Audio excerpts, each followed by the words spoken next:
নমস্কার। কৃপণ রবীন্দ্রনাথ ঠাকুর। আমি ভিক্ষা করে ফিরতেছিলেম গ্রামের পথে পথে, তুমি তখন চলেছিলে তোমার স্বর্ণরথে। অপূর্ব এক স্বপ্ন সম লাগতেছিল চক্ষে মম। কি বিচিত্র শোভা তোমার, কি বিচিত্র সাজ। আমি মনে ভাবতেছিলে এ কোন মহারাজ, আজি শুভক্ষণে রাত পোহালো। ভেবেছিলেম তবে আজ আমারে দাঁড়ে দাঁড়ে ফিরতে নাই হবে।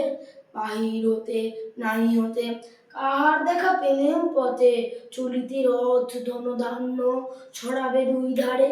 মুঠা মুঠা কুড়িয়ে নেব ভারে ভারে। দেখি সহসা রথ থেমে গেল আমার কাছে এসে, আমার মুখপানে চেয়ে নামলে তুমি হেসে।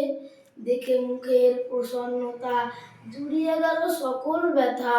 হেনকালে কিসের লাগি তুমি অকস্মাৎ, আমায় কিছু দাও গো বলে বাড়িয়ে দিলে হাত। মুড়ি এ কি কথা রাজাধিরাজ, আমায় দাও গো কিছু। শুনে ক্ষণকালের তরে রইনু মাথা নিচু। তোমার কি বা অভাব আছে ভিখারি ভিক্ষুকের কাছে, এ কেবল কৌতুকের বশে আমায় প্রবঞ্চনা।